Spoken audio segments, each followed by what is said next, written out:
बिस्मिल्लाहिर्रहमानिर्रहीम। अस्सलाम वालेकुम नाज़रीन कराम, मैं हूं मखदूम शहाबुद्दीन और आप देख रहे हैं मेरा फेसबुक और यूट्यूब चैनल। उम्मीद करता हूं आप सब लोग बखैर वाफियत होंगे और जहां भी होंगे अपने अहले खाना समेत खुश भी होंगे और महफूज भी। अगर अभी तक आपने इस वीडियो को लाइक नहीं किया तो लाइक जरूर कर लें। आपके लाइक्स और कमेंट्स इसलिए भी बहुत ज्यादा अहमियत के हामिल हैं क्योंकि हमारे चैनल्स को लगातार रिपोर्ट किया जा रहा है ताकि हमारी आवाज ज्यादा लोगों तक ना पहुंच सके। जिन लोगों को हमारा तर्ज सहाफत पसंद नहीं है वो इस तरह के हरबे अपनाते हैं, उस असर को जाहिल करने में आपके लाइक्स और कमेंट्स एक बहुत अहम किरदार अदा करते हैं। खबरें बहुत ज्यादा हैं लेकिन जो हाईलाइट है वो ये है कि डोनाल्ड लू अमरीकी ऐवान नुमाइंदगान में पेश हुआ, उसकी टेस्टिमनी, और इसके हवाले से अब दो चीजें हैं और इसका जो एनालिसिस हमने करना है वो हमने बहुत ही ज्यादा रियलिस्टिक एनालिसिस करना है। इस वक्त एक जानिब पाकिस्तान का मेन स्ट्रीम मीडिया और पाकिस्तान तहरीक इंसाफ मुखालिफ जो सियासी कुव्वतें हैं वो कह रही हैं कि इमरान खान का और पीटीआई का साइफर का बयानिया दफन हो गया। पाकिस्तान तहरीक इंसाफ कह रही है कि इमरान खान साहब किस तरह से सुरखरू हुए हैं और जो इलेक्शंस हैं उनके हवाले से डोनाल्ड लू ने क्या कहा है। अब जरा हमने इस सिचुएशन को समझने की कोशिश करनी है, इसे हमने डिकोड करना है और इसके मुख्तलिफ तरीके से हम एनालिसिस करेंगे ताकि जब हम इस सिचुएशन को और इस पूरे इवेंट को एनालाइज कर लें। और मैंने इंतजार किया, एक तो आई वॉज ट्रैवलिंग, लेकिन इसके साथ ही साथ मैंने देखा कि पहले जरा हम नैरेटिव्स को समझें क्योंकि दोनों साइड्स जो हैं वो इस डोनाल्ड लू की जो पेशी है उसे अपना अपना जाहिर बात है रंग दे रहे हैं, हम ये कह सकते हैं। लेकिन किसका एंगल रियलिटी के ज्यादा करीब है, इस चीज को समझने के लिए हमें कुछ फैक्टर्स को समझना होगा। तो जी पहली चीज तो एक आप समझ लें कि ये एक बहुत बड़ी विक्ट्री है पाकिस्तान तहरीक इंसाफ की। पीटीआई यहीं पर जीत गई कि अमेरिका का जो ऐवान नुमाइंदगान है उसमें इस केस को फिक्स कर दिया गया और उसका भी एक बड़ा लंबा प्रोसीजर है। उसमें जाहिर बात है कि पीटीआई के जो हामी हैं या फिर जो ओवरसीज पाकिस्तानी हैं जो अमेरिका में मुकीम अमरीकी निजात पाकिस्तानियों का एक बड़ा अहम किरदार है। उन्होंने अपने अपने जो नुमाइंदगान हैं उन पर प्रेशर डाला, इसके लिए साइंस हासिल की और एक पूरा उन्होंने एक आप कह सकते हैं कि प्रेशर एग्जर्ट करके यहां पर डोनाल्ड लू का पेश होना, क्योंकि डोनाल्ड लू साहब जो हैं ये साहब पाकिस्तान में बहुत ज्यादा मशहूर हैं, ये अमेरिका से ज्यादा पाकिस्तान में मशहूर हैं। जाहिर बात है साइफर का मरकजी किरदार है और साइफर के अंदर इन्हीं के साथ मुलाकात हुई थी। अब दो चीजें हैं, अब उसे मैं साबित भी करूंगा कि यह हो क्या रहा है। पहले जरा आप समझें कि पाकिस्तान का मेन स्ट्रीम मीडिया इस वक्त क्या रिपोर्ट कर रहा है। जियो न्यूज की हेडलाइन कह रही है कि साइफर के जरिए अमरीकी साजिश का इमरान खान का इल्जाम सरासर झूठ है। डोनाल्ड लू का अमरीकी ऐवान नुमाइंदगान की कमेटी में बयान और साइफर को अमरीकी साजिश कहना बानी पीटीआई का इल्जाम सरासर झूठ है। यानी कि इसकी बुनियाद पर कहा जा रहा है कि जी डोनाल्ड लू जो है उसने साइफर का बयानिया इमरान खान साहब का उड़ा के रख दिया। अब इसमें आपने एक नुक्ता समझना है, मैं डोनाल्ड लू के इस पूरे जो गुफ्तगू है उसका लुबे लुबाब भी रखूंगा। कुछ जो इवेंट्स हुए, नारे लगे, डोनाल्ड लू जब ये बातें कर रहा था लोगों ने कहा लायर, तुम एक झूठे इंसान हो। और उसके साथ ही साथ आप देखें कि पाकिस्तान की जो पार्लिमान है उसमें इमरान खान के नारों पर पाबंदी है, लेकिन अमेरिका के ऐवान नुमाइंदगान के अंदर इमरान खान के नारे लग गए। अमेरिका के ऐवान नुमाइंदगान के अंदर इमरान खान की वाहवाह हो गई, इमरान खान के हक में नारे लगे इमरान खान को रिहा करने के लिए। और जो वहां पे ये सेनेटर और जो इनके नुमाइंदगान हैं अमेरिका के, जब वो ये हेयरिंग कर रहे थे उन्होंने अमेरिकी सफीर के वाले से भी कहा कि बाकियों से मिलता है ना, जाके सारे सियासतदानों से मिलता है, इमरान खान से भी अडयाला जेल में अमेरिकी सफीर जाकर मिले। ये वहां पर जो चेयर कर रहे हैं कमेटी को, उन्होंने कहा डोनाल्ड लू को कि आपके अंडर आता है ना अमेरिकी सफीर पाकिस्तान का, तो उसे जाकर ये कहें। This is also something very important. अब यहां पर जो साइफर है इसे हम दो हिस्सों में बांट लेते हैं। एक जानिब 8 फरवरी के इंतखाबात, उस पर अमेरिका बहादुर का मौकफ, और दूसरा साइफर पर।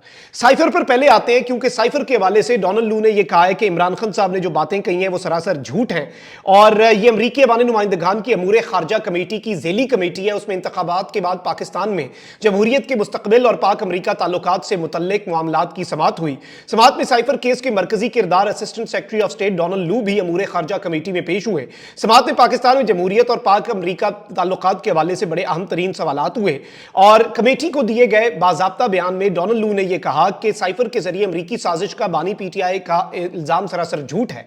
खुद पाकिस्तानी सफीर असद मजीद भी साइफर का इल्जाम झूठ करार दे चुके हैं। अब यह एक बड़ी इंपॉर्टेंट चीज है। अब इसमें सवाल यह है, पाकिस्तान तरीके इंसाफ के हवाले से यह कहा जा रहा है कि जी इमरान खान और पीटीआई का साइफर का बयानिया दम तोड़ गया है। इसमें जो नुक्ता पीटीआई अब काउंटर आर्गुमेंट दे रही है वो कह रही है कि अगर तो यह झूठ था साइफर के अंदर ऐसा कुछ नहीं था। तो पाकिस्तान की सिर्फ उस वक्त की गवर्नमेंट नहीं, नेशनल सिक्योरिटी कमेटी जिसमें आपके सारे सर्विसेज चीफ होते हैं, उन्होंने अमेरिका को इस साइफर पर डिमार्श करने का फैसला क्यों किया? आपने अमेरिका के साथ अपना एहतजाज क्यों रिकॉर्ड करवाया? और अगर अमेरिका सच्चा था तो जब अमेरिका को यह एहतजाज पाकिस्तान ने रिकॉर्ड करवाया तो अमेरिका ने उसके ऊपर क्यों यह नहीं कहा कि जी अमेरिका वापस एहतजाज करता कि आपने बिला वजह ये हमें डिमार्श कर दिया? क्या तुक बनती है? हमने तो ऐसी बात नहीं की। अमेरिका ने ऐसा कुछ नहीं कहा, उन्होंने आराम सुकून से एहतजाज लेके चुप करके बैठ गए। तो जाहिर बात है डोनाल्ड लू कभी ये मानेगा भी कि उसने ये सब कुछ कहा। क्या वो पॉलिटिकल इंजीनियरिंग का वहां पर बैठकर ये एतराफ करेगा?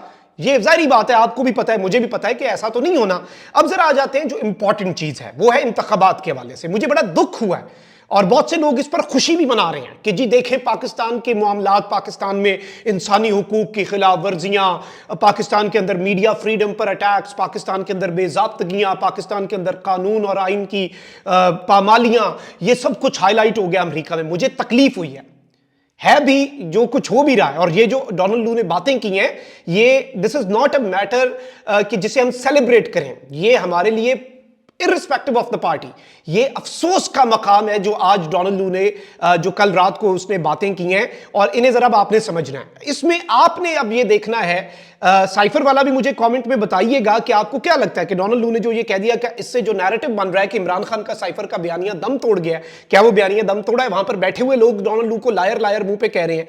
अब डोनाल्ड लू ने मजीद ये कहा कि इंतखाबात में बेजाब्तगियों की शिकायत देखना इलेक्शन कमीशन का काम है। हम चाहते हैं कि इलेक्शन कमीशन पाकिस्तान शफाफ तरीके से बेजाब्तगियों के जिम्मेदारों का एहतसाब करे। इलेक्शन कमीशन पाकिस्तान ने आला सतह कमेटी बनाई है जिसमें हजारों पिटीशन जमा हो चुकी हैं।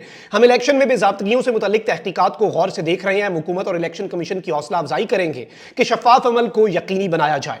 डोनाल्ड लू ने बताया कि उन्होंने 31 साल पहले पेशावर में अपनी तैनाती के दौरान इंतखाबात को करीब से देखा। इंतखाबी धांधलियों, तशद्दुद और धमकियों के बावजूद वोटर्स सामने आए। 3 दिहाइयां कबल नवाज शरीफ और बेनजीर भुट्टो के दरमियान मुकाबला था।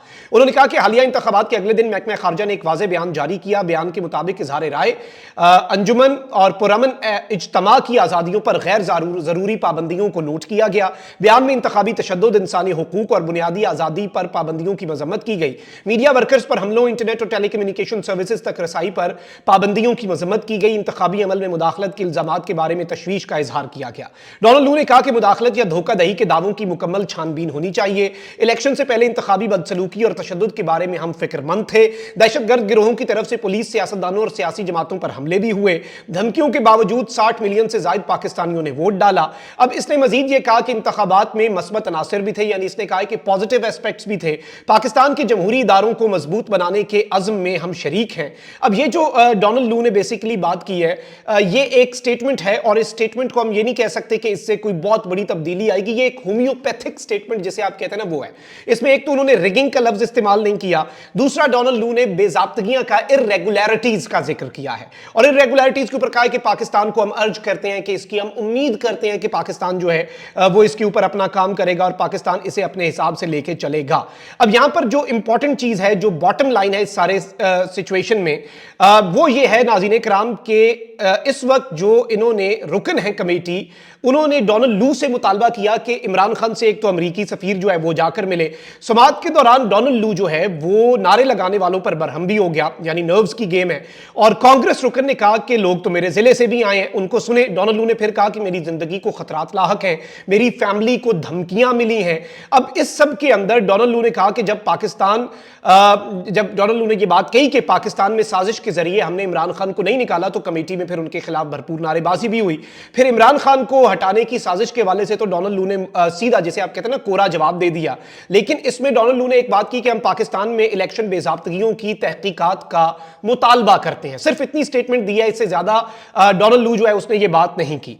और इसमें मैं आपको यह बता दूं कि इस सारी की सारी सूरत हाल के अंदर इलेक्शन कमीशन जो है उसके हवाले से कहा गया कि उसे इलेक्शन के अंदर इर्रेगुलरिटीज जो है और इंटरफेरेंस जो है उसके ऊपर वो तहकीकात करे। और हम ट्रांसनेशनल रिप्रेशन जो है पाकिस्तान की वो भी देख रहे हैं। We have never used the term free and fair about Pak elections. If elections are not rerun it will be an impediment in our affairs. अब उसने ये कह दिया है कि जी इलेक्शंस जो है उनके ऊपर ये सारे मामलात होने चाहिए और इलेक्शंस के ऊपर दोबारा से रिव्यू होना चाहिए, ये सब कुछ। बट आई पर्सनली थिंक कि ये स्टेटमेंट सिर्फ और सिर्फ जिसे पंजाबी में कहते हैं गोंगलुआ तो मिट्टी लाना, वो काम किया है, खाना पूरी की है। और this is not a very important statement. ये उसी तरह की स्टेटमेंट है जो इसने उससे पहले रिटर्न अपनी स्टेटमेंट जमा करवाई। और इस सब के अंदर डोनाल्ड लू कम से कम एक चीज वाज़ेह हो गई है, इमरान खान की इसमें फतह क्या है। देखिए, इमरान खान की फतह साइफर केस का वहां पर डिस्कस होना है, यानी पब्लिक प्रेशर है, वो काम किया है। इमरान खान की ये फतह हो सकती है। ऑल्दो साइफर केस के अंदर डोनाल्ड लू ने यही बात करनी थी, तो आई डोंट थिंक कि डोनाल्ड लू की स्टेटमेंट से हम ये कह सकते हैं कि किसी का बयानिया मुकम्मल तौर पर दबड़दूस हो गया। ये ऐसा ही है, मैं आप पर इल्जाम लगाऊं और मैं कहूं कि आपने ये सब कुछ किया और आप कहें मैंने तो ऐसा नहीं किया, और अगला बंदा कहे कि बस खत्म बात। ऐसे तो नहीं होता। चीजें इतनी सादा होती नहीं है जितनी हमें नजर आ रही होती हैं। सो ओवरऑल ये एक सिनेरियो था। मैंने कहा कि इसका जरा एक न्यूट्रल सा भी हम जायजा लें। अब आप ये समझें कि इसमें घाटे में कौन रहा, इमरान खान या इमरान खान के मुखालिफिन।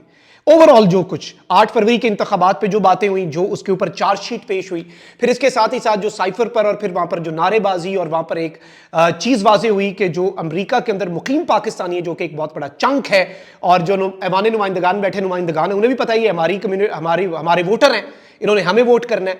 तो बेसिकली एक प्रेशर जो है वो जरूर पीटीआई और इमरान खान साहब की सपोर्ट में सामने आया है, जो कि बहुत से लोगों के ज़हन में नक्श हो गए। उसी प्रेशर की वजह से कहा है कि अमरीकी सफीर जाके इमरान खान से मिले फौरी तौर पर और पूछे इमरान खान से मसला क्या है। जैसे बाकी सियासतदानों से मिलता है, दरखास्त जमा करवाएं, कोई भी मिल सकता है जेल में किसी के साथ, तो वो मुलाकात करे। This is something very important. This is जिसे हम कह सकते हैं कि ये सर्टन एक एस्पेक्ट जो है, ये तो क्लियर विक्ट्री है कि कमेटी रुकन ने डोनाल्ड लू से ये जो मुतालबा किया है। अपना बहुत ख्याल रखिए। अल्लाह निगहबान। पाकिस्तान।